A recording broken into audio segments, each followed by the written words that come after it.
सिद्दीक़ा रज़ी अल्लाह ताला अन्हा फरमाती हैं, तफसीर रूहुल बयान में मौजूद है, कहती हैं एक दिन हुजूर अचानक मेरे साथ आराम फरमाते बिस्तर से उठे निकल गए।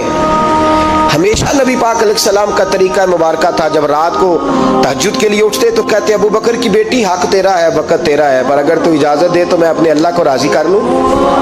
आज हुजूर ने पूछा ही नहीं, बिस्तर से उठे चले गए। कहते मैं उठी, मैंने दाएं बाएं देखा, महबूब नजर ना आए। हुजूर की तामत इस्तेमाल शुदा पड़ी थी, वो तामत मैंने उठा के ओढ़ ली और मैं निकल गई हुजूर को तलाश करने। कहती हैं जब मैं बाहर गई मस्जिद नबी शरीफ के साथ जन्नतुल बकी की जानिब, नबी पाक सजदे में थे। कहती है मैं गई, थोड़ी देर खड़ी हुई, हुजूर ने आहट सुनी तो पूछा तू कौन है? मैंने कहा मैं आयशा हूँ। तो महबूब ने फरमाया ये आयशा कौन है? मैंने कहा या रसूलल्लाह मैं आपकी ज़ौजा। फरमाया ज़ौजा क्या होती है? या रसूलल्लाह मैं अबू बकर की बेटी। तो नबी पाक ने फरमाया ये अबू बकर कौन है? हज़रत आयशा कहती है मेरा कलेजा फटने को आया, मैं वहां से परेशान हाल वापस आई। जब मैं गई थी तब भी हल्की हल्की बारिश थी, वापस लौटी तो फिर भी हल्के हल्के कतरे बारिश के गिर रहे थे। मैं आके हामती कामती बैठ गई, थोड़ी देर गुजरी तो नबी पाक तशरीफ ले आए।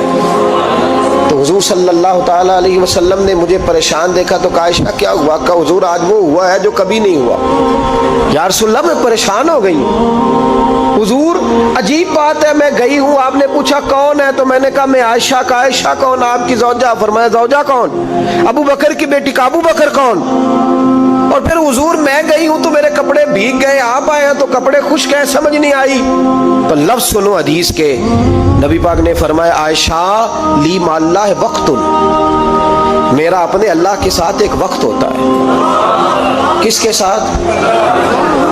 आज मेरा दोस्तों के साथ वक्त है, आज मेरा घूमने का वक्त है, आज मेरा खुशगपियों का वक्त है, आज मेरा सियाहत का वक्त है, आज मेरा पिकनिक का वक्त है। मेरे नबी पाक ने फरमाया ली माल्लाह वक्तुन, आयशा मेरा अपने अल्लाह के साथ, मेरा अपने अल्लाह के साथ एक वक्त होता है। उस वक्त ना वहां कोई फरिश्ता आ सकता है, ना कोई नबी और मुरसल आ सकता है।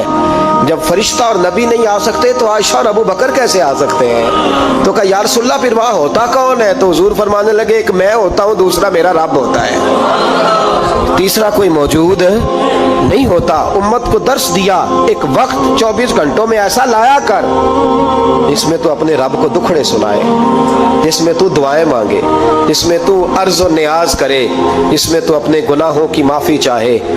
आला हजरत के वालिद गिरामी से किसी ने पूछा मौलाना नकी अली खान साहब से कि हजरत जी फिरौन 500 साल ही हुकूमत कर गया, 500 साल ही हुकूमत कर गया, अल्लाह का मुकाबला करने वाला पक्का काफिर बेईमान।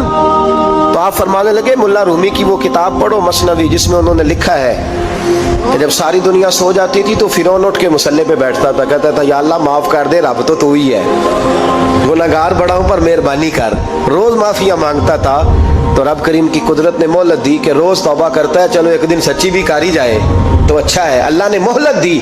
और मेरे भाई अगर तू रोज रात मुसल्ले पे बैठे तो तुझे मोहलत मिले, अजाब ना आए। अगर तू अपने रब के साथ तन्हाई करे तो अल्लाह तुझे मोहलत दे, सजा ना दे।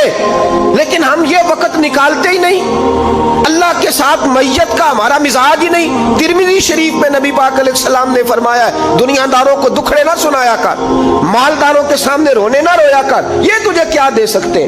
तू उठ के जाएगा तो कहेंगे मेहनत करता नहीं, रोज मांगने आ जाता है। दुनियादारों को दुखड़े ना सुना, पर मैं दुख सुना तो अपने रब को सुना, अल्लाह वालों को सुना, अल्लाह के नबी को सुना। इससे मुराद ये सारे कहा दुखड़े अपने रब को सुना। अगर तो अपने रब को दुखड़े सुनाएगा तो थोड़ी देर जरूर होगी, लेकिन एक दिन ऐसा जरूर आएगा, मेरे मुस्तफ़ा करीम फरमाते हैं रब तुझे दुनिया से बेनियाज करके माला माल फरमा देगा। धोखे का मिजाज ना बना, कैंची लेके ना घूम के कैसे जेब काट सकती, अल्लाह को दुखड़े सुना। हजरत आयशा अर्ज करने लगी हुजूर चले ये तो समझ आ गई, लेकिन बारिश मुझ पे पड़ी आप पे पड़ी नहीं। तो कहा आयशा तुमने ओढ़ा क्या था? कहा हुजूर आपकी तामत। फरमाया बारिश कोई नहीं थी, जब तूने मेरी तामत ली तो खुदा की रहमतें तुम पर बरसने लग गई। तो हुजूर के वजूद से लगी हुई चीज कोई ओढ़ ले तो रहमत बरसती है, तो मेरे नबी की मस्जिद चूमने से क्यों रहमत नहीं बरसती? जाली चूमने से क्यों नहीं बरसती? जहां जहां हुजूर रुके, जहां जहां नबी पाक ठहरे, वहां जाने से करम क्यों नहीं होता?